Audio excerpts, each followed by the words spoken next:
اور توبہ جو ہے ہماری دینی تعلیمات کا ایک اہم ستون ہے. میں نے ابھی صرف 3 مقامات سے آیات آپ کو سنائی. یا ایھا الذین آمنوا توبوا الی اللہ توبۃ نصوحا، اہل ایمان اللہ کی جناب میں توبہ کرو خلوص کے ساتھ، اخلاص کے ساتھ. توبۃ النصوح زبانی کلامی نہیں، توبہ کی تسبیح نہیں، بالفعل. عسیٰ ربکم ان یکفر عنکم سیئاتکم، امید ہے تمہارا رب تمہاری برائیوں کو تم سے دور کر دے گا. یہ توبہ کی تاثیر ہے. اگر آپ کے اخلاق اور کردار میں کوئی غلط شے شامل تھی، اللہ تعالیٰ آپ کے کردار کے دامن کو دھو دے گا. اور آپ کے اعمال نامے میں اگر دھبے لگے ہوئے تو اللہ تعالیٰ ان دھبوں کو بھی دھو دے گا. عسیٰ ربکم ان یکفر عنکم سیئاتکم ویدخلکم جنات تجری من تحتہا الانہار، میں داخل کرے گا ان باغات میں جن کے دامن میں ندیاں بہتی. یوم لا یخزی اللہ النبی والذین آمنوا معہ، وہ دن جس دن اللہ تعالیٰ اپنے نبی کو رسوا نہیں کرے، معاذ اللہ ثم معاذ اللہ، اور نبی کے ساتھ ہی ان کو بھی کہ جو ان کے ساتھ ایمان لائے. نورہم یسعی بین ایدیہم و بایمانہم، ان کا نور ان کے داہنی سامنے طرف اور داہنی طرف دوڑتا. نور ایمان قلب سے پھوٹ رہا ہوگا اور وہ سامنے روشنی ڈالے گا، اور نور اعمال صالحہ داہنے ہاتھ کی طرف سے چونکہ عمل کرتے ہیں نیک ہم، تو وہاں سے نور ظاہر ہوگا جو دنیا میں اعمال کی شکل میں کمایا. اور اس وقت یہ اہل ایمان کہتے ہوئے یقولون ربنا اتمم لنا نورنا واغفر لنا، اے اللہ ہمارے نور کو کامل فرما دے. اس کا پس منظر یہ ہے کہ ظاہر بات ہے کہ ایمان کے درجات بھی بے شمار ہیں. کہاں ابو بکر صدیق کا ایمان، کہاں ایک عام صحابی کا ایمان، کہاں ہم جیسے غیر صحابہ عام مسلمانوں کا ایمان، کہ نسبت خاک را بعالم پاک، اسی نسبت سے اس نور کی انٹینسٹی ہوگی. حضور نے فرمایا کچھ لوگوں کا نور تو اتنا ہوگا کہ وہ مدینے سے صنعاء تک اس کی روشنی پہنچ گئی، یمن کے دارالحکومت. اور کچھ لوگوں کا نور اتنا ہوگا کہ صرف ان کے قدموں کے آگے روشنی ہو جائے، جیسے ٹارچ ہوتی ہے آپ کے. ظاہر بات ہے کہ اگر آپ کو رات کے وقت جنگل سے گزرنا ہو اور پگڈنڈی ہو کوئی اور اندھیری شب ہو، تو آپ کے لیے وہ ٹارچ بھی کس قدر بڑی غنیمت ہے کہ آدمی دیکھ لیتا ہے کہ سامنے سانپ ہے، کیا ہے، گڑھا ہے، کھائی ہے، کیا ہے. تو اس روز وہ جن کو وہ ٹارچ نصیب ہو گئی وہ بھی بہت خوش قسمت، بہت خوش قسمت، بہت خوش. لیکن ان کا کیا کہنا جن کا نور مدینے سے صنعاء تک. تو جن کے نور کی یہ انٹینسٹی کم ہوگی وہ اللہ سے دعا کرتے ہوں گے ربنا اتمم لنا نورنا، پروردگار ہمارے نور کو بھی کامل کر دے. تو نے اپنے ان بندوں پر کتنا فضل کیا، کتنا بڑا نور ان کو عطا کیا. اتمم لنا نورنا، ہمارا نور بھی اس کا اتمام فرما دے، تکمیل کر دے. واغفر لنا، اور یہ کیسے ہوگا؟ ایسے ہوگا کہ ہمارے گناہوں کی پردہ پوشی کر دے. گناہوں کی پردہ پوشی ہوگی تو پھر اس نور کی انٹینسٹی میں اضافہ ہوگا. واغفر لنا انک علی کل شیء قدیر، یقیناً تو ہر شے پر قادر. پھر میں نے آپ کو آیت سنائی سورہ نور کی، یہ آیت نمبر 31 بڑی طویل آیت ہے، اس کا آخری ٹکڑا ہے وَتُوبُوا إِلَى اللَّهِ جَمِيعًا أَيُّهَا الْمُؤْمِنُونَ لَعَلَّكُمْ تُفْلِحُونَ. اے ایمان والو اللہ کی جناب میں سب مل جل کر توبہ کرو تاکہ تم فلاح. یہ گویا کہ اجتماعی توبہ کا میں نے آپ کے سامنے اصطلاح بیان کی ہے، یہ اس کا نقشہ ہے. اور ایک اور آیت جو میں نے آپ کو سنائی سورہ زمر کی آیت نمبر 53. بعض لوگوں پر کچھ مایوسی طاری ہو جاتی ہے، ہم اتنے عرصے سے گناہ کرتے چلے آ رہے ہیں، کیسے معافی، کیسے ممکن ہے، کیسے چھٹکارا ملے گا. ایسے لوگوں کے لیے ان کے اطمینان کے لیے، ان کی دلجوئی کے لیے، ان کی تسلی کے لیے یہ آیت عظیم ترین آیات میں سے قرآن مجید. قل یا عبادی الذین اسرفوا علی انفسہم، اے نبی کہہ دیجئے اے میرے وہ بندو جنہوں نے اپنی جانوں پر ظلم کیا ہے، ظلم اٹھایا ہے، زیادتی کی۔ تم اگر گناہ کرتے رہے ہو تو اپنی جان پر ظلم کیا ہے، میرا تو کچھ نہیں بگاڑا۔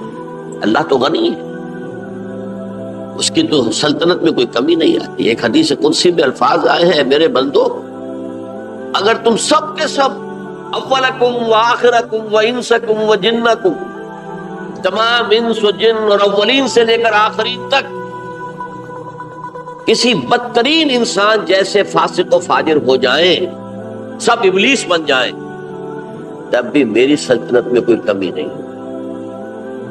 اور اگر تم سب کے سب اولین و آخرین اور انس اور جن سب مل کر جو متقی ترین انسان ہو سکتا ہے ویسے بن جاؤ، ابو بکر صدیق بن جاؤ، تب بھی میری سلطنت میں کوئی اضافہ نہیں۔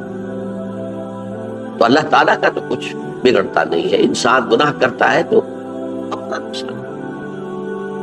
قل یا عبادی الذین اسرفوا علی انفسہم، کہہ دیجئے اے نبی، اے میرے وہ بندو جنہوں نے اپنی جانوں پر ظلم کیا ہے، ستم کیا ہے، ظلم اٹھایا ہے، لا تقنطوا من رحمت اللہ۔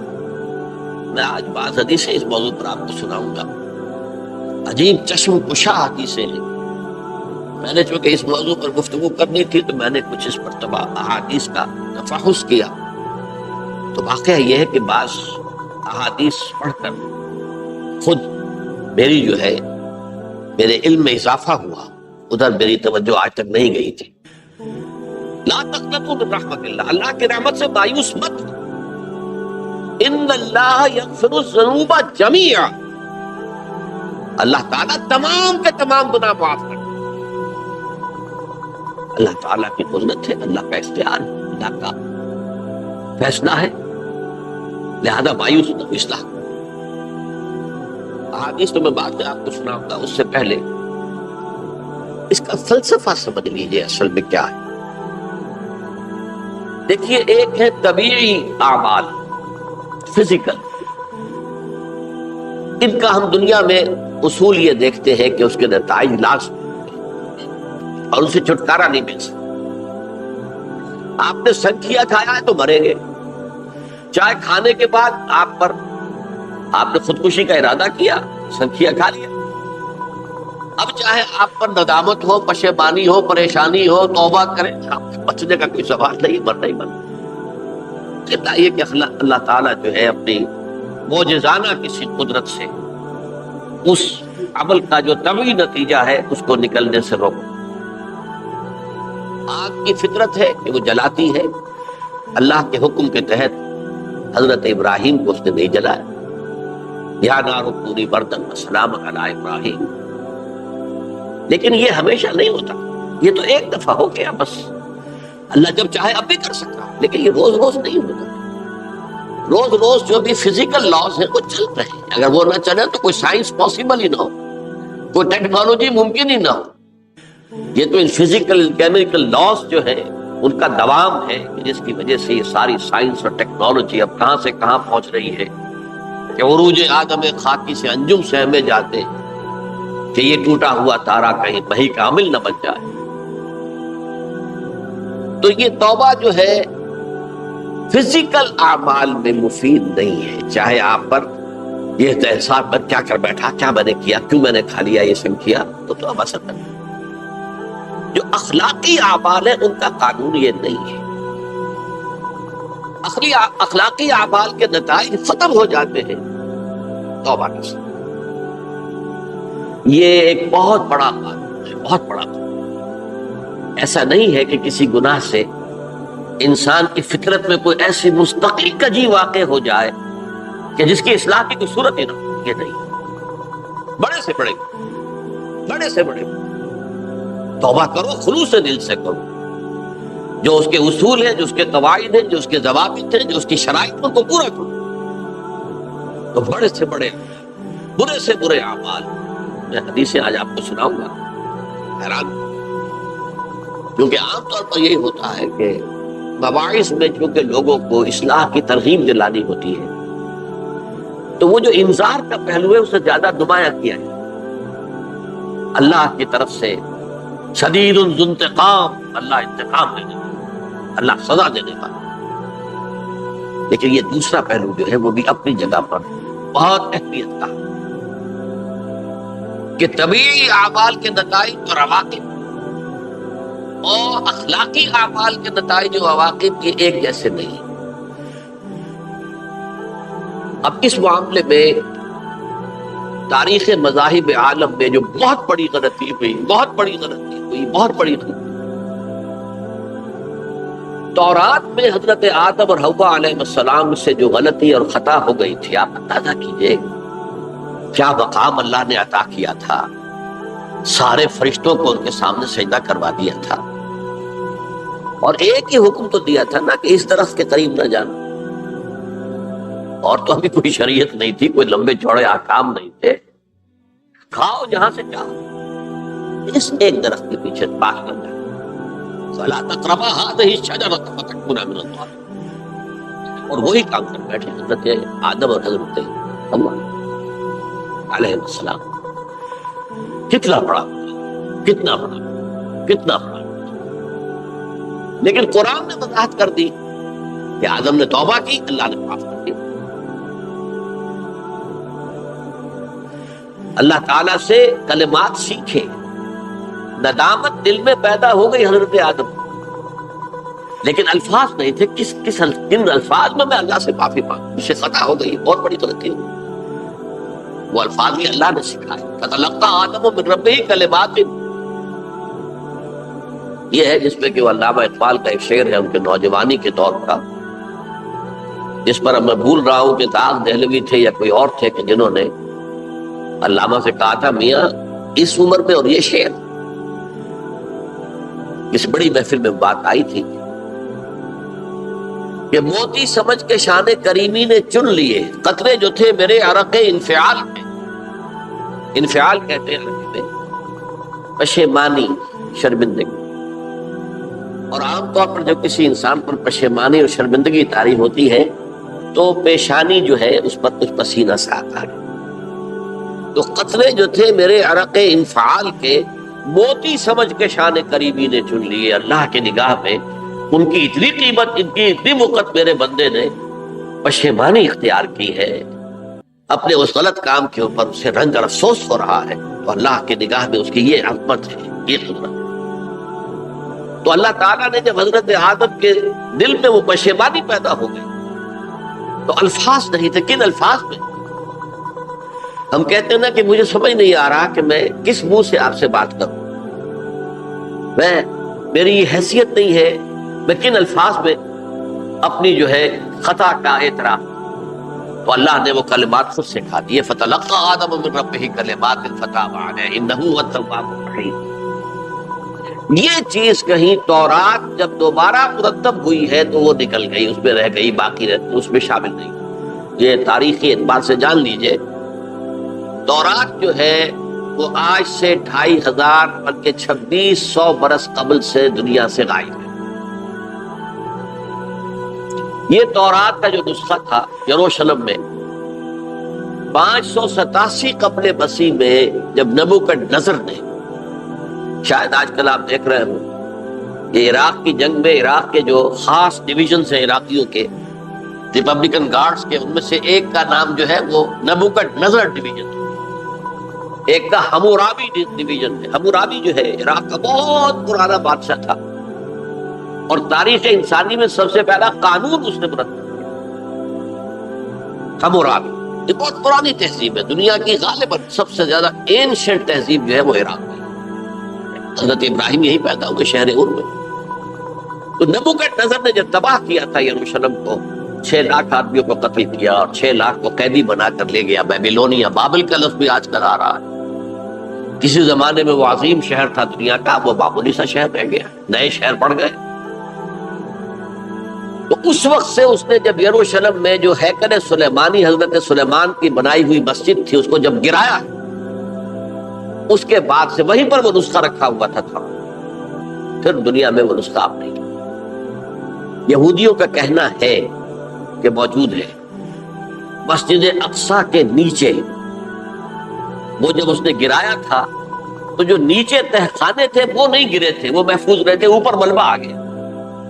اور وہیں پر وہ تورات اور وہ تابوت سکینہ جس میں حضرت موسیٰ کا عصا بھی رکھا ہوا ہے اور بہت سے وہ من اور سلوہ کے بھی نمونے رکھے ہوئے ہیں، وہ تابوت سکینہ اس کا قرآن مجید میں سورہ بقرہ میں ذکر ہے، وہ بھی موجود ہے، اور جو ربائی وہاں اس وقت تھے ان کے علماء، ان کی لاشیں بھی وہاں پڑی ہوئی ہیں، وہ جب ہم کھدائی کریں گے تو دنیا میں سامنے۔ لیکن بہرحال اس وقت جو مجھے کہنا تھا وہ یہ کہ چونکہ اصل تورات اس وقت گم ہو گئی، 150 سال کے بعد اسے پھر یادداشتوں سے کچھ مرتب کیا گیا تو اس میں غلطیاں پیدا ہو گئی۔ اب انسانی یادداشت کا معاملہ آ گیا، انہی میں سے ایک بڑی غلطی یہ ہوئی، اومیشن یہ ہوئی کہ حضرت آدم نے جو توبہ کی اور اللہ نے قبول فرما لیا، اس کا ذکر اس میں نہیں۔ اس سے نتیجہ عیسائیوں نے کیا اختیار کیا کہ وہ اوریجنل سن کہتے ہیں اسے، وہ جو ابتدائی گناہ تھا عظیم جو ہمارے جد امجد آدم سے سرزد ہوا تھا، اس گناہ کا اثر جو بھی بچہ نسل آدم میں پیدا ہوتا ہے وہ لے کر آتا۔ یہ زمین و آسمان کا فرق ہے۔ اسلام کے نزدیک ہر بچہ جو پیدا ہوتا ہے وہ معصوم ہے، بلکہ مسلم ہے۔ کل مولود یولد علی الفطرہ، جو بھی بچہ پیدا ہوتا ہے وہ فطرت اسلام پر پیدا ہوتا ہے۔ فَأَبَوَاهُ يُهَوِّدَانِهِ أَوْ يُمَجِّسَانِهِ أَوْ يُنَصِّرَانِهِ، یہ تو والدین ہیں اس کے جو اسے مجوسی یا عیسائی یا یہودی بنا لیتے ہیں، ورنہ وہ تو مسلمان ہوتا ہے فطرت کی کلین سلیٹ لے کر۔ عیسائیت کہتی ہے ہر انسان جو پیدا ہوتا ہے بنیادی طور پر گناہگار ہے، اپنے جد امجد کے گناہ کا بوجھ لے کر آ رہا ہے۔ اب اس کا علاج انہوں نے پھر کیا تجویز کیا، یہ ہے کہ ایک غلطی پر دوسری غلطی اور دوسری پر تیسری غلطی، خشت اول چون حد بیمار کج تاثریہ بھی ربط دیوار کج۔ اب اللہ نے جب دیکھا اب تو ہر بندہ جو ہے آدم کی اولاد کا بنیادی طور پر پیدائشی طور پر گناہ گار ہے، تو اب کیا کیا جائے؟ تو اللہ نے اپنا اکلوتا بیٹا، صلبی بیٹا مسیح یسوع اسے زمین پر بھیجا۔ یہ الفاظ میرے ہیں کہ اسے قربانی کا بکرا بنا کر اور ان سب کی طرف سے قبول کر لیا، گناہ گاروں کی طرف سے، کہ ان کے گناہ کا کفارہ ہو جائے گا جو عیسیٰ کو مان۔ یہ عقیدہ ہے عیسائی۔ جڑ کیا ہے کہ گناہ ہو گیا تو گناہ کا اثر تو رہے گا۔ قرآن یہ کہتا نہیں، اللہ دھو دیتا، تمہاری سیرت و کردار کے اوپر بھی جو داغ ہیں دھل جائیں گے، اور تمہارے نامہ اعمال میں جو دھبے ہیں وہ بھی دھل جائیں گے۔ توبہ کرو، توبوا الی اللہ توبۃ نصوحا، کرو وہ توبہ کے جو بالکل خلوص دل کے ساتھ۔ اب میں ذرا آپ کو کچھ احادیث سنانا چاہتا ہوں، ایک طرح کا یہ تبشیر کا پہلو ہے آج ہماری گفتگو میں کہ جو نمایاں ہوگا۔ یہ بات احادیث تو چھوٹی چھوٹی ہے اور یہ بہت مرتبہ میرے گفتگو میں آ چکی ہے، صرف اس وقت حوالہ دے کر گزر جاؤں گا۔ یہ ترمذی اور ابن ماجہ میں حضرت انس ابن مالک رضی اللہ تعالی عنہ سے روایت ہے، حضور نے فرمایا کل بنی آدم خطاؤون وخیر الخطائین التوابون، تمام بنی آدم خطا کار ہیں، خطا کار بھی نہیں، بہت خطا کار، بہت خطا کار، لیکن ان خطا کاروں میں بہتر لوگ وہ ہیں کہ جو خوب توبہ کرتے ہیں۔ غلطی ہو گئی توبہ کرتے۔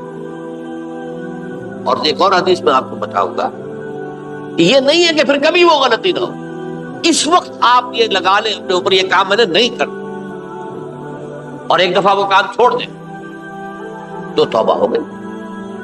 پھر اگر کچھ عرصے کے بعد پھر کہیں آپ جذبات کی رو میں بہ گئے، پھر کہیں کوئی برے اثرات جو ہے وہ پڑے، پھر غلطی، کوئی بات نہیں، پھر ہو گیا، پھر توبہ کرو۔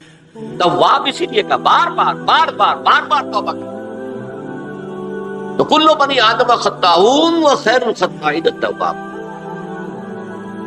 دوسری حدیث یہ بھی ابن ماجہ اور بہقی میں ہے، حضرت عبداللہ ابن مسعود رضی اللہ تعالی عنہ، التائب من الذنب کمن لا ذنب له، گناہ سے توبہ کرنے والا ایسے ہے جیسے اس نے کبھی گناہ کیا ہی نہیں۔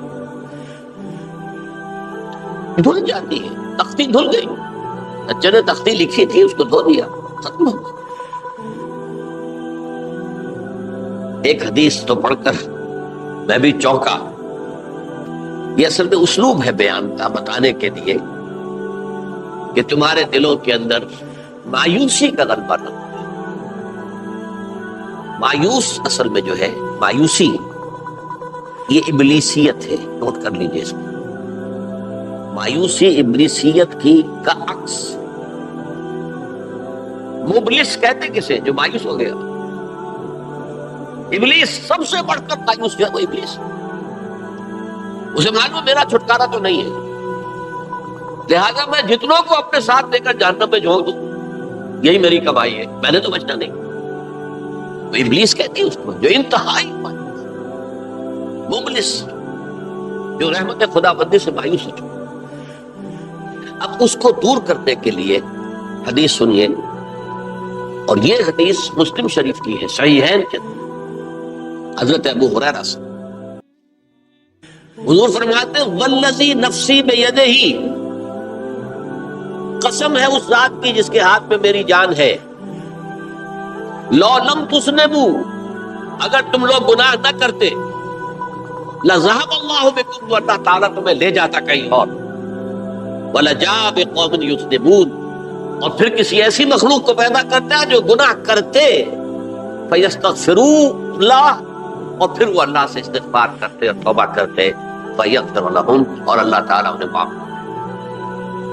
جو میں نے عرض کیا کہ یہ بات چیزیں ہوتی ہے کہ جن کا واقع سے کوئی تعلق نہیں ہوتا، لیکن ایک زور بیان کے لیے، ایک بات کو ایمفیسائز کرنے کے لیے، جیسے قرآن مجید میں آتا ہے، اے نبی کہہ دو ان کان للرحمن ولد فانا اول العابدین، اگر اللہ کا کوئی بیٹا ہو تو میں سب سے پہلے میں اس کو پوجوں گا۔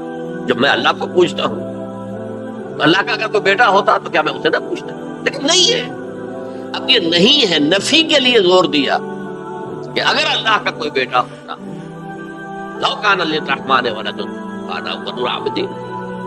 اسی طرح یہ ہے کہ اگر انسان گناہ نہ کرتے اور گناہ کے بعد توبہ کر کے اللہ تعالیٰ کی شان غفاری کا ظہور نہ ہوتا، یہ بھی ایک عجیب فلسفے کی بات ہے، اللہ نے یہ کائنات کیوں پیدا کی؟ قرآن مجید میں اس کو براہ راست ایڈریس نہیں کیا گیا اس مسئلے کو، میرے علم کی حد تک۔ ہو سکتا ہے کہیں بہت خفی انداز میں ہو اور ابھی تک میری نگاہ سے بھی جو ہے وہ چھپا رہ گیا، ہو سکتا ہے قرآن مجید کے غامض نکات ایسے ہو سکتے۔ کوئی شخص، میں تو کہتا ہوں کہ اگر کوئی شخص کہتا ہے، میرے بارے میں ایک عالم دین نے کہہ دیا تھا کہ اسے قرآن پر بڑا عبور حاصل ہے، تو میں نے انہیں پیغام پہنچایا، جن صاحب نے مجھے ان کا یہ جملہ سنایا تھا کہ آپ نے قرآن کی توہین کی ہے، قرآن پر عبور کسی انسان کو نہیں۔ عبور کا مفہوم کیا ہے؟ دریا کے دو کنارے ہیں، آپ اس کنارے سے اس کنارے چلے گئے تو آپ نے عبور کیا دریا۔ قرآن کے کنارے ہیں ہی نہیں، لا پیدا کنار۔ لہذا یہ کہہ دینا کسی کے بارے میں کہ قرآن مجید، اب انہوں نے تو ایک طرح سے میری تعریف کی تھی، میرے ایک ساتھی سے جملہ کہا تھا، ان کے وہ عزیز تھے، تو گویا کہ وہ جو میری تنظیم میں تھے ان کو خوش کرنے کے لیے کہہ دیا ہو، یا جو بھی ہو، ان کے دلی جذبات ہو سکتا ہے کہ میں نے کہا انہیں یہ میرا پیغام پہنچا دیجیے، آپ نے قرآن کی توہین کی، قرآن پر عبور کیسے کر سکتے؟ نہ معلوم کتنے مقامات ہیں کہ جہاں امام راضی بھی کھڑے ہوئے ایسے نظر آتے ہیں دہشت زدہ، علم من هذا المقام مقام غامض مہیب عمیق، ہوشیار کے رہ مردم تیغست قدم رہا، ہوشیار ہو جاؤ، یہ بڑا خطرناک مقام ہے، بہت مشکل مقام ہے، اس کے تہ تک پہنچنا کسی کے لیے ممکن نہیں ہے۔ سورہ حدید کی آیت هو الاول والآخر والظاہر والباطن پر یہ الفاظ ہیں جو امام راضی نے لکھے۔ تو اس لیے میں آپ سے عرض کر رہا ہوں کہ یہ کہنے کا انداز ہے، والذی نفسی بیدہ لو لم تذنبوا، اس ہستی کی قسم جس کے ہاتھ میں میری جان ہے، اگر تم گناہ نہ کرتے، تو میں عرض کر رہا تھا تو اللہ کی شان غفاری کیسے ظاہر ہوتی؟ اللہ نے کائنات کیوں پیدا کی؟ کنت کنزا مخفیا فاحببت ان اعرف فخلقت الخلق۔ محدثین کرام اگرچہ اس حدیث کی سند کو پختہ نہیں مانتے ہیں، لیکن اکثر مفسرین نے اس کو تسلیم کیا ہے، علامہ آلوسی نے تسلیم کیا، کہ میں ایک چھپے ہوئے خزانے کے مانند تھا. اب خزانہ کہیں پڑا ہے، اس کا کیا حاصل کیا ہے؟ وہ تو کہیں کھلے، کسی کے پاس جائے تو اسے فائدہ اٹھائے، تب تو فائدہ ہوا. تو کن تو کنزن مخفیت، میرے اندر طاقت تھی، قوت تھی، خلاقی تھی، میری شان ساری میرے اندر ہی اندر تھی نا. کن تو کنزن مخفیت فاحببت ان اعرف، تو میں نے یہ چاہا کہ مجھے پہچانا جائے. فخلقت الخلق، تو میں نے خلق کی تخلیق کی. اب مجھے پہچانو اس کائنات میں دنیا سے، یہ میری تخلیق ہے. آؤ دیکھو، ایک مصور اپنی تصویروں کی نمائش لگا، دیکھو میرے شاہکار، آؤ دیکھو یہ میرے فن کے کمال کے نمونے، آؤ دیکھو. تو یہ ہے سب.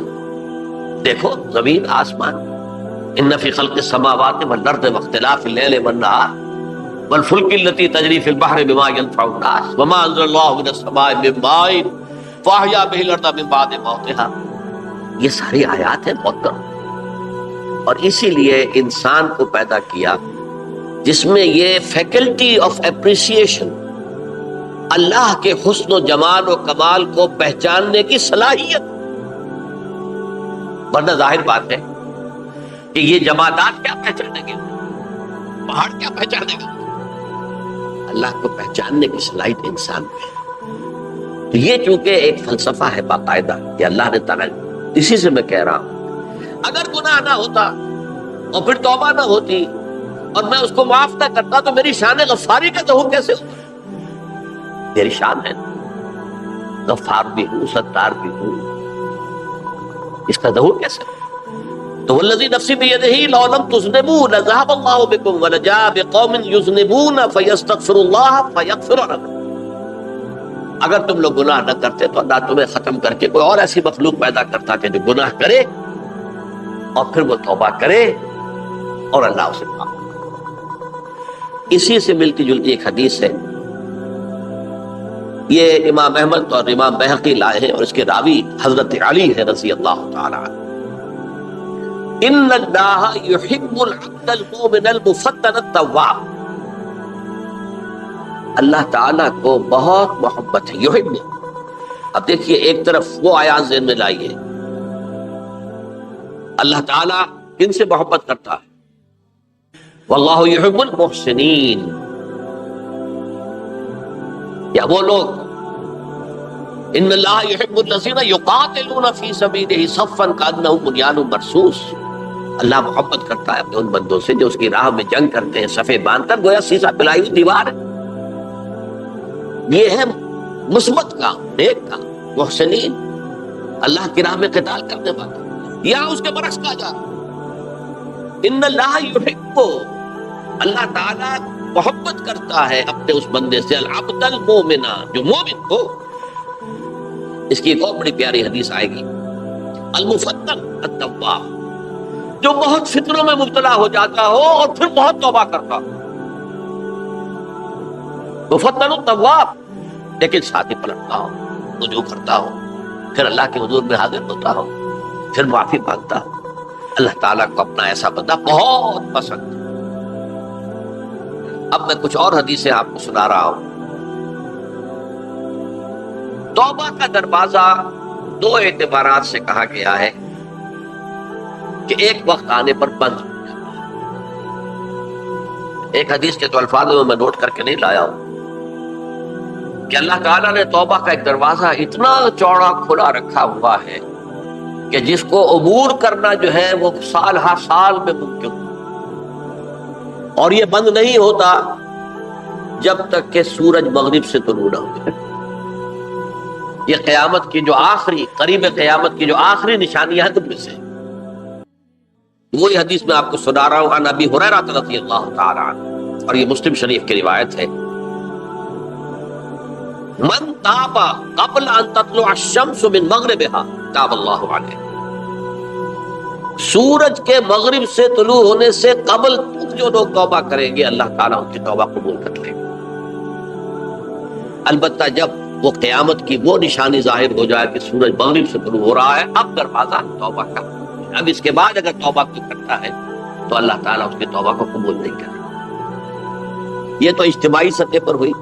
انفرادی سطح پر عن عبداللہ ابن عمر رضی اللہ تعالی عنہما عن النبی صلی اللہ علیہ وسلم قال ان اللہ عز وجل یقبل توبۃ العبد ما لم یغرغر. یہ ترمذی میں ہے حضرت عبداللہ ابن عمر رضی اللہ تعالیٰ عنہما سے کہ اللہ تعالیٰ اپنے بندے کی توبہ قبول کرتا ہے جب تک کہ وہ جسے ہم کہتے ہیں گھنگرو نہ بولنے لگے حلق کے اندر، جبکہ نزع عالم نزع ہو اور جان جو ہے وہ آ کر پھر یہاں اٹکتی ہے، تو اس وقت تک دروازہ کھلا ہے توبہ. لیکن جب یہ شکل ہو گئی تو دروازہ بند. یہ انفرادی سطح پر ہو گیا. جب آپ کے موت کے آثار اتنے واضح ہو گئے کہ اب جا رہے ہیں، اب توبہ کریں گے تو اب توبہ قبول نہیں ہو. اجتماعی سطح پر جب قیامت جو ہے اس کی وہ گھڑی آ گئی کہ سورج مغرب سے طلوع ہو گیا، اب توبہ کا دروازہ بند. ایک اور حدیث ہے جو میں نے بہت مرتبہ اس کا ترجمہ تو آپ کو بہت دفعہ سنایا ہے، آج میں چاہتا ہوں اس کو پورے متن کے ساتھ آپ کے سامنے. یہ حضرت انس بن مالک رضی اللہ تعالیٰ عنہ سے مروی روایت ہے جو حضور کے خادم خاص تھے، اور یہ متفق علیہ بھی ہے، یعنی بخاری میں بھی ہے، مسلم میں بھی ہے، لیکن تھوڑا سا فرق ہے الفاظ کا. تو جو مسلم شریف کی روایت ہے اس کے الفاظ کیا ہے؟ للہ اشد فرحا بتوبۃ عبدہ حین یتوب الیہ. جان لو اللہ تعالیٰ کو زیادہ خوشی ہوتی ہے اپنے کسی گناہ گار بندے کی توبہ سے جبکہ وہ توبہ کرتا ہے. کس سے زیادہ ہوتی ہے؟ اب اس کی ایک تمثیل تھی. من احدکم، ایک ایسے شخص سے بھی زیادہ بڑھ کر خوشی ہوتی ہے کان علی راحلتہ بارض الفلات، کہ جو بہت ہی دور دراز کے سنسان علاقے میں سفر کر رہا تھا. فانتحرفت منہ، اس کی سواری جو ہے گم ہو گئی. وعلیہا طعامہ وشرابہ، اسی پر اس کا کھانا بھی تھا اور پانی بھی تھا. اونٹنی پر سفر کر رہا تھا، اسی پر ہوتا ہے راحلہ جو ہے راستے کا سامان. اچانک کہیں بیٹھا ہے تھوڑی دیر کے لیے سستانے کے لیے، کہیں اونگ آ گئی اور اونٹنی صاحب غائب ہو گئی. اب آنکھ کھلی اور اس نے دیکھا. فَأَيَّسَ مِنْهُ، تلاش کر کر کے مایوس ہو گیا، کہیں اونٹنی کا سراغ. اب ظاہر بات ہے کسی صحرا میں یہ کیفیت، اس کا مطلب کیا ہے؟ یقینی موت. فَأَتَىٰ شَجَرَةً فَاسْتَجَعَ فِي ظِلِّهَا وَقَدْ أَيَسَ مِنْ رَاحِلَتِهِ، تو وہ ایک درخت کے نیچے اس کے سائے میں آ کے لیٹ گیا، گویا کہ موت کی امید. فَبَيْنَهُمَا وَهُوَ كَذَلِكَ إِذْ هُوَ بِهَا قَائِمَةٌ عِندَهُ، اس کی کہیں دوبارہ آنکھ لگی ہے، جو کھولا تو دیکھتا ہے اونٹنی تو موجود ہے، کھڑی ہے. تو وہ فوراً اس کی وہ جو رسی ہے وہ پکڑتا ہے. فَأَخَذَ بِخِتَامِهَا ثُمَّ قَالَ مِن شِدَّةِ الْفَرْحِ، اب جو اسے مسرت ہوئی اس کا آپ اندازہ کر سکتے ہیں. ایک یقینی موت کا معاملہ آ چکا تھا اور اچانک اللہ تعالیٰ نے وہ کھوئی ہوئی اونٹنی جو ہے وہ واپس دلا دی. تو کہنا تو یہ چاہتا تھا اللہ تو میرا رب ہے، میں تیرا بندہ ہوں، لیکن جسے ہم کہتے ہیں کہ خوشی کی انتہا فرط مسرت میں ایسی زبان لڑکھڑائی، اس نے کہا اللہم انت عبدی وانا ربک، اے اللہ تو میرا بندہ ہے، میں تیرا رب. یہ کیا یہ کیا ہے؟ فرط مسرت، جسے آپ خوشی کی انتہا، کہ جس میں انسان جو ہے اتنی بڑی خطا کر بیٹھتا. اللہ کو اپنے کسی گناہ گار بندے کی توبہ سے اس سے بھی زیادہ. اور ظاہر بات ہے کہ تماثیل کس لیے ہے؟ بعض لطائف، بعض حقائق اتنے لطیف ہوتے ہیں کہ ان کو بیان نہیں کیا جا سکتا بتمام و کمال. تو مثالوں کا سہارا لیں. اللہ کو کتنی خوشی ہوتی کیا سمجھے گیا؟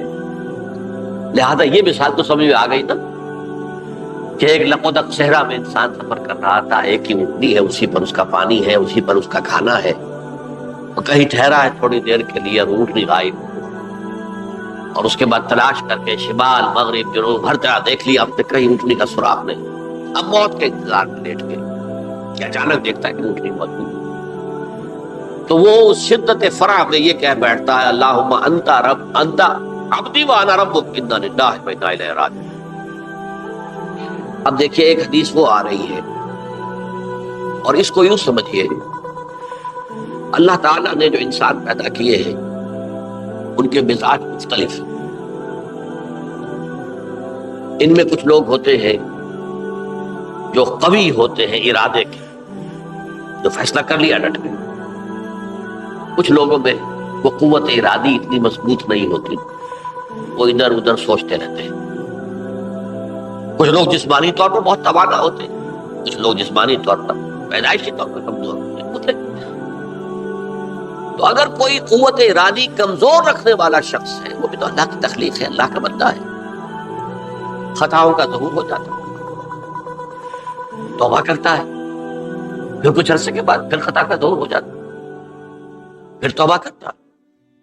تو ہم تو یہ سمجھیں گے کہ ایک حد کے بعد پھر اس کی توبہ قبول نہیں ہوتی، لیکن حدیث سنیے۔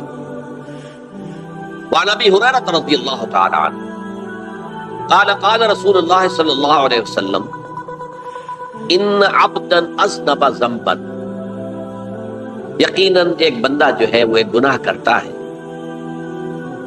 فقال، پھر وہ کہتا ہے رب، اے میرے پروردگار، اذنبت فاغفر لی، مجھ سے گناہ ہو گیا ہے، مجھے معاف۔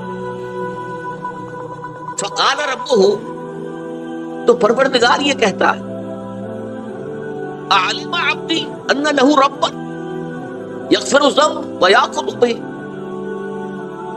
میرا یہ بندہ یہ جانتا ہے کہ اس کا ایک رب ہے جو گناہ معاف بھی کر سکتا ہے اور سزا دے بھی سکتا ہے۔ کیا معنی؟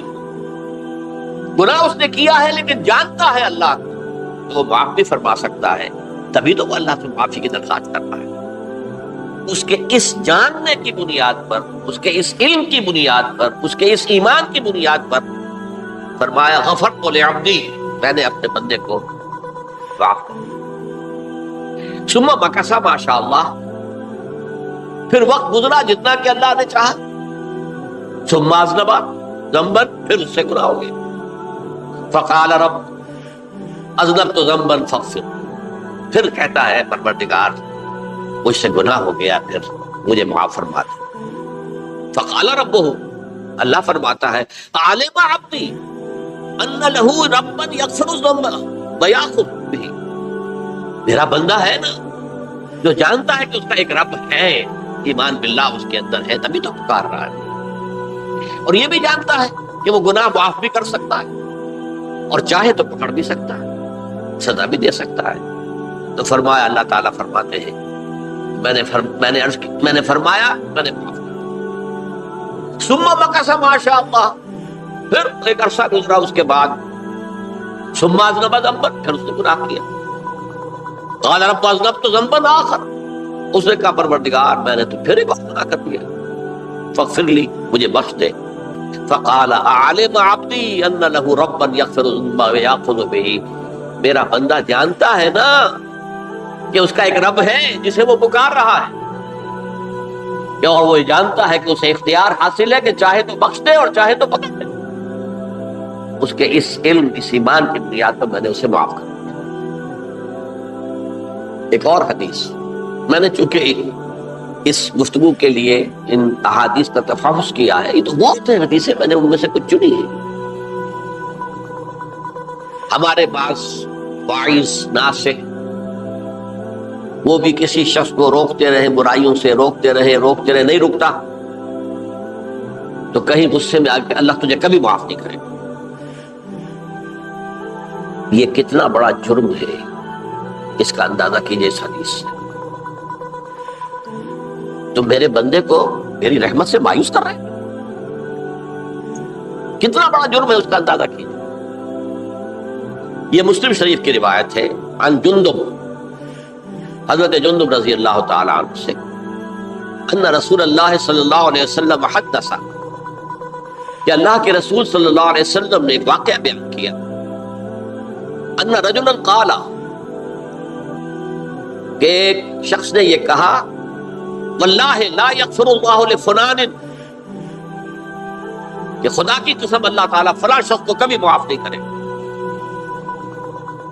وَأَنَّ اللَّهَ تَعَالَى قال، اس پر اللہ تعالیٰ نے یہ فرمایا منزل الذی یتعالی علیہ، یہ کون ہے جو میرے اوپر حکومت کرنے والا آ گیا، جو میری طرف سے حکم لگا رہا ہے کہ میں کبھی معاف نہیں کروں گا۔ منزل الذی، کون ہے وہ شخص، الذی یتعالی علیہ انی لا اغفر لفلان، کہ میں فلاں شخص کو کبھی معاف نہیں کروں گا، قد غفرت لفلان، اس کو تو میں نے معاف کر دیا، محبت تو عملہ، اس شخص کے تمام اعمال میں نے ظاہر کر دیے کہ تم نے میرے بندے کو مایوس کیا۔ یہ ہے جرم کی انتہا۔ تو توبہ کی دعوت دیتے رہو، توبہ کے لیے لوگوں کو آمادہ کرتے رہو، توبہ جو ہے اس کے لیے ترغیب دیتے رہو، اللہ تعالیٰ معاف فرمانے والا۔ اب آخری حدیث سنا رہا ہوں، یہ تو بہت ہی عجیب حدیث ہے اور متفق علیہ، یہ بخاری مسلم تو حضرت ابو سعید الخدری رضی اللہ تعالی عنہ جو ہے اس کے راوی، حضور نے فرمایا کانا فی من کانا قبلکم رجل قتل 99 نفسا، تم سے پہلے جو امت تھی بنی اسرائیل یا کہ ان کا ذکر ہے، اس میں ایک آدمی ایسا تھا جس نے 99 قتل کیے تھے۔ اب آپ اندازہ کیجئے کتنا بڑا گناہ کبیرہ ہے قتل۔ قرآن مجید میں آتا ہے وَكَأَنَّمَا قَتَلَ النَّاسَ جَمِيعًا، اگر ایک انسان کو بھی ناحق قتل کر دیا گیا تو یہ ایسے ہی ہے گویا کہ اس نے پوری نوع انسانی کو قتل کر دیا، اس نے 99 قتل کی۔ فَهَلْ لَهُ مِن تَوْبَةٍ، پھر اس کے بعد یہ ہوا کہ اس کے اندر توبہ کا جذبہ پیدا ہوا۔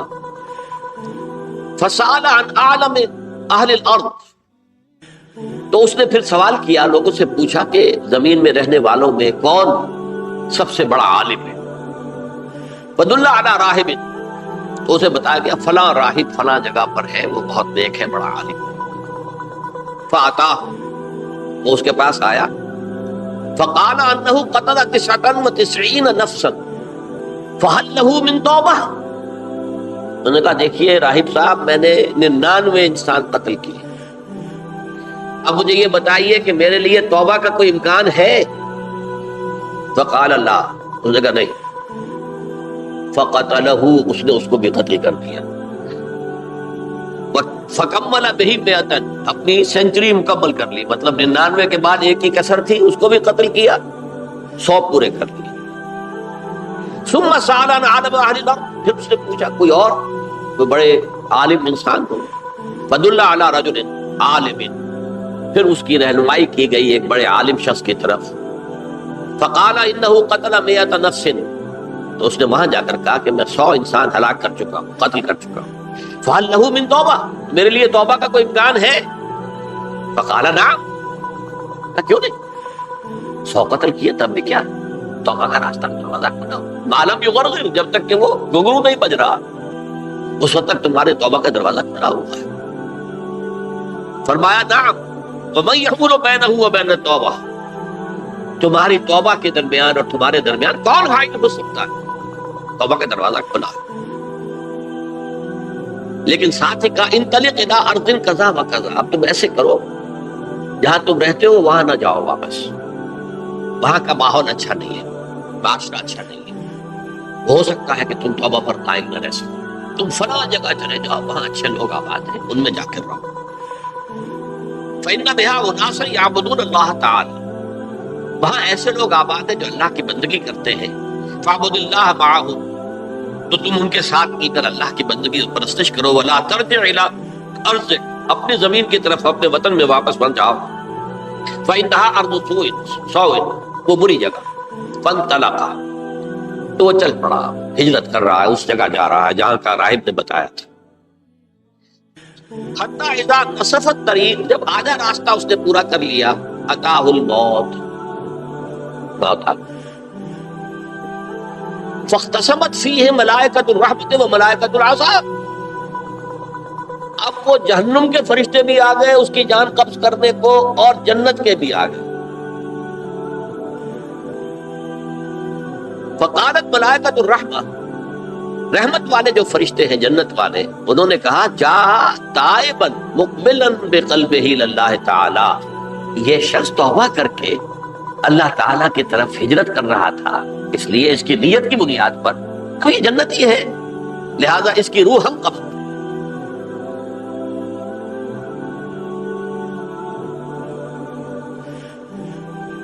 وقالت الملائکۃ العذاب، اور وہ جو عذاب والے فرشتے ہیں وہ کہیں گے انہ لم یعمل خیرا قط، تو نے توبہ کے بعد کوئی نیک عمل تو کیا ہی نہیں، تو کس بنیاد پر اس کو تم جنت میں لے جاؤ گے؟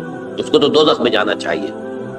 فاتاہ ملک فی صورت آدمی، تو ان کے پاس اللہ نے ایک اور فرشتے کو بھیج دیا آدمی انسانی شکل کے اندر، فجعلوا بینہم، تو ان فرشتوں نے کہا بھائی ہمارا فیصلہ کرا دو، اس کی روح ہم لینا چاہتے ہیں یا ہم لینا چاہتے ہیں، انہیں حکم بنا دیا۔ فقال قیسوا ما بین الارضین فإلی ایتہما کان اقرب، کہ تم فاصلہ ناپ لو جہاں سے وہ چلا ہے اور جہاں جا رہا تھا اور یہاں اس کی موت ہو رہی ہے، تو کون سا فاصلہ زیادہ ہے؟ جب ناپا گیا، بلکہ ایک حدیث میں آتا ہے کہ اس پر اللہ نے زمین کو جو ہے حکم دے دیا، ایک طرف والی زمین تو سکڑ جا، دوسری والی جو ہے تو پھیل جا، تاکہ وہ جو جدھر جو جا رہا تھا وہ زیادہ قریب ہو جائے بنسبت اس کے کہ جہاں سے وہ چلا تھا۔ تو اس فیصلے پر پھر جو فرشتے تھے جو کہ رحمت کے فرشتے تھے وہ اس بندے کو لے گئے جنت میں۔ یہ ہے توبہ کی عظمت اور اس کی تاثیر۔ اب آئیے اجتماعی توبہ کا طریقہ کار جو میں نے بہرحال بیان کیا ہے۔ پہلے افراد توبہ کریں، صحیح توبہ کریں۔ صحیح توبہ کیا ہے؟ ہماری زندگیوں میں کوئی حرام شے ہے فوراً نکال باہر، ہماری معاشرت اور اس معاشرے میں رہتے ہوئے جو قانون ہے جس کے ہم پابند ہیں، ہم کسی زانی کو رجم نہیں کر سکتے، ناممکن ہے، یہ تو قانون ہی بنے گا تب ہوگا۔ ہم کسی چور کا ہاتھ نہیں کاٹ سکتے، تو قانون بنے گا تو ہو۔ تو ہم جن چیزوں پر عمل نہیں کر سکتے قانوناً، ان کے علاوہ باقی پوری شریعت جس پر عمل کیا جا سکتا اس پر عمل پیرا۔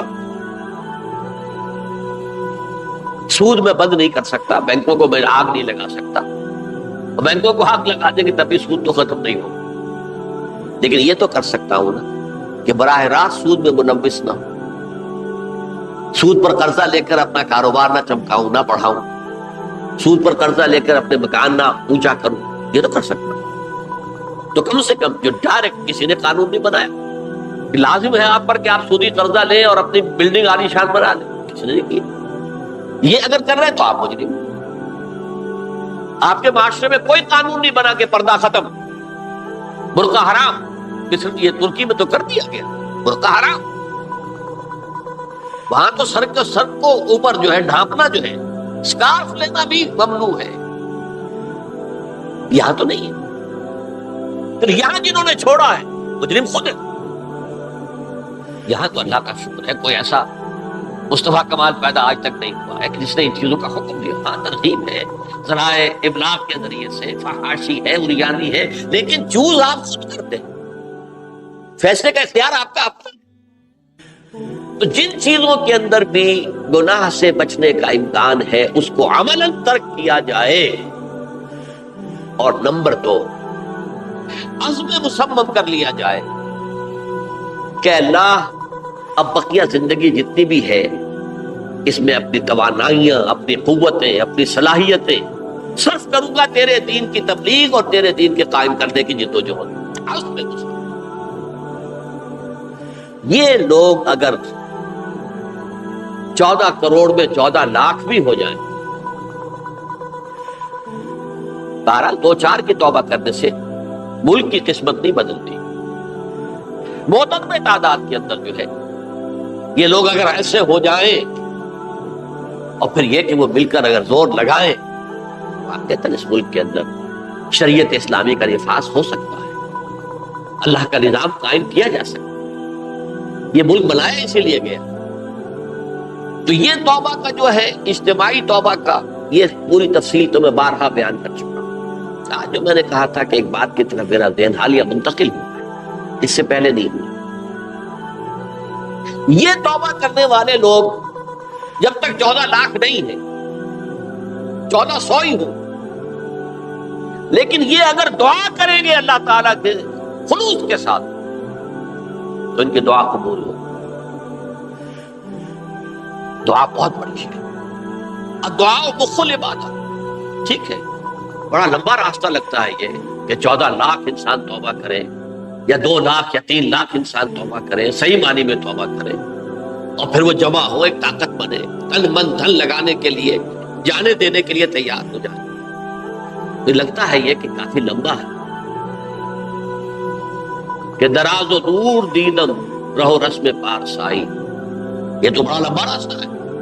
اسی سے لوگ کہتے ہیں کہ پھر کیا حل ہوا؟ تو حل جو ہے تو کوئی عملی حل تو نہیں ہوا. اس میں میرا ذہن منتقل ہوا ہے دعا. اجیب دعوت الداعی اذا دعان امن یجیب المضطر اذا دعا. بھلا وہ کون ہے جو کسی مضطر کسے کہتے ہیں؟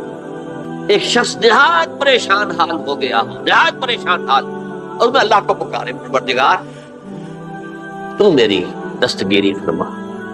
اللہ کسی اور طرف مجھے کوئی توقع نہیں رہی، کوئی نہیں رہا جس سے مجھے کوئی امید. یہ مضطر اضطرار کی حالت میں جب بالکل بے چین ہو کر اللہ کو پکارتا ہے تو اللہ اس کی دعا قبول. اور دعا کی حد یہاں تک بھی آتے ہیں الفاظ کہ لا یرد البلاء قضاء الا بالدعاء. تقدیر الہی کو بھی اس لیے 2 حصوں میں تقسیم کیا گیا. تقدیر مبرم، ایک تو اللہ کا وہ فیصلہ ہے جو ٹل نہیں سکتا کسی صورت میں. ایک تقدیر معلق ہوتی ہے تو صحیح اللہ کا فیصلہ، لیکن اس میں تبدیلی ہو سکتی ہے. یہ جو تقدیر معلق ہوتی ہے اس میں دعا انتہائی مؤثر شے ہے. لا يرد البلاء الا لا يرد القضاء الا بالدعاء. قضا جو ہے وہ نہیں بدل سکتی سوائے دعا. اس دعا کی تو کم سے کم ہم منادی کریں، لیکن پہلے شرط وہی ہے، ورنہ وہ دعا نہیں ہے، ورنہ وہ توبہ نہیں ہے. توبہ صحیح ہو، حرام سے اپنے وجود کو، اپنے گھر کو پاک کریں، اس کے بغیر کچھ نہیں. اس کے بغیر تو جیسے کہ کہا گیا سورہ مائدہ میں، قُلْ يَا أَهْلَ الْكِتَابِ لَسْتُمْ عَلَىٰ شَيْءٍ حَتَّىٰ تُقِیمُوا التَّوْرَاةَ وَالْإِنجِیلَ. اے نبی ان سے کہہ دیجئے، اے اہل کتاب، تمہاری کوئی حیثیت اللہ کی نگاہوں میں نہیں ہے، تمہاری کوئی دعا اللہ کے ہاں قابل پذیرائی نہیں ہے جب تک کہ تم تورات اور انجیل کو قائم نہیں. لہذا دعائیں تو نہ مانو. 30 لاکھ آدمی جو ہے حج کے موقع پر کیسی کیسی دعائیں مانگتے ہیں. کہاں جا رہی ہیں دعائیں؟ کہاں ہیں ان کی قبولیت کے آثار؟ توبہ صحیح ہو. اور توبہ کے بارے میں آج میں نے امکانی حد تک آپ کے سامنے آج ترغیب و تشویق کا پہلو رکھا ہے. مایوسی، اس کو کہا بھی جاتا ہے مایوسی کفر ہے. اور میں نے آپ سے کہا آج لا تقنطوا من رحمت اللہ ان اللہ یغفر الذنوب جميعا. 99 قتل کیے ہو، 100 قتل کیے ہو، تب بھی توبہ کرو گے تو اللہ توبہ قبول فرمائے گا. اور کس شان کے ساتھ قبول فرمائے گا اس حدیث کے اندر آیا، متفق علیہ حدیث، صحیح بخاری اور صحیح مسلم کے اندر ہے. تو اگر ہم اس توبہ کی منادی کریں نمبر 1، اور جو لوگ توبہ کریں صحیح معنی میں، ایک طرف تو وہ جد و جہد شروع کر دیں اللہ کے دین کے قائم کرنے کی جد و جہد، اس میں پیچھے نہ رہے، لیکن اس اسنا میں جو دعائیں وہ کریں گے، اللہ تو نے یہ ملک ہمیں عطا کیا تھا، ہم نے اپنے زور بازو سے اسے نہیں حاصل کیا، یہ سلطنت خدا داد پاکستان، اور اے اللہ اے خاصان رسول وقت دعا ہے، امت میں تیری آ کے عجب وقت پڑا ہے. میں اپنے احساسات جو ہیں آپ کے سامنے الفاظ میں بیان نہیں کر سکتا. یہ جب یروشلم کی تباہی ہوئی تھی جس کا میں نے ذکر کیا ہے، 6 لاکھ انسان قتل ہوئے تھے، اور 6 لاکھ کو نبوکدنضر جو تھا وہ ہانک کر بھیڑوں بکریوں کی طرح بیبیلونیا لے گیا تھا. اس سے پہلے کتنے ہی نبی اہل کتاب کے وہ کہتے رہے تھے کہ ہوش کرو، توبہ کر لو. بلکہ ایک جگہ کے الفاظ یہ ہے، درخت کی جڑ پر کلہاڑا رکھا جا چکا ہے، اب بھی ہوش میں آ جائے. ہوش میں نہیں. دنیا پرستی، جو بھی ان کے نفس پرستی جو بھی ان کے اوپر مسلط ہو چکی تھی، اس نے انہیں توبہ نہیں کرنی، تباہی و بربادی ہو گئی. آج ہماری نگاہوں کے سامنے عراق کے ساتھ کیا ہو، بغیر اس کے بھی کوئی جرم ہو، بغیر اس کے ہم تو بڑے بڑے جرم کر چکے ہیں. ان کی نگاہ نان پرولیفریشن ٹریٹی جو ہے اس کے خلاف ہمارا عمل جا رہا ہے پوری دنیا کے اندر. ان کا کہ ہم اس کو ایٹمی صلاحیت کو نہیں پھیلنے دیں گے. وہ ایک خاص وقت میں افغانستان میں انہیں ہماری ضرورت تھی، اپنے اصل دشمن USSR اپنے مقابل کی طاقت کو ختم کرنے کی، اس وقت انہوں نے اپنا منہ جو ہے پھیر لیا تھا، نہیں دیکھا تھا، اور ہمارے ہاں اللہ کی یہ رحمت آ گئی کہ ایٹمک صلاحیت بھی حاصل ہوئی۔ اور پوری دنیا میں شاہ عبداللہ نے کہا تھا، پرنس عبداللہ نے، کہ یہ آپ کا نہیں ہے، یہ جو نواز شریف صاحب سے جب اس کا ہم نے دھماکہ کیا، یہ بم آپ کا نہیں ہے، یہ پوری امت مسلمہ کا۔ کیسے یہ برداشت کر سکتے ہیں یہودی اور یہودیوں کے اعلی کار عیسائی، خاص طور پر Protestants, west white Anglo Saxon Protestants? تو سمجھ لیجئے کہ پاکستان کی جڑوں پر بھی تیشہ رکھا جا چکا۔ یہ میرے احساسات کی اس سے کم میں تعبیر ہو نہیں سکتی، لیکن اب بھی امکان ہے، اب بھی امکان، اب بھی امکان۔ توبہ کرو، توبہ کراؤ، مل جل کر طاقت بنو، کوشش کرو کہ یہاں اسلام کا نظام آ جائے، اور اس اسنا میں بھی دعا کرو اللہ سے کہ اللہ ہمیں مہلت عطا فرما دے، ہمیں کچھ اور مہلت عطا فرما دے، اے اللہ ہمیں کچھ اور مہلت عطا فرما دے۔ بارک اللہ لی ولکم فی القرآن العظیم ونفعنی وإیاکم بالآیات والذکر الحکیم۔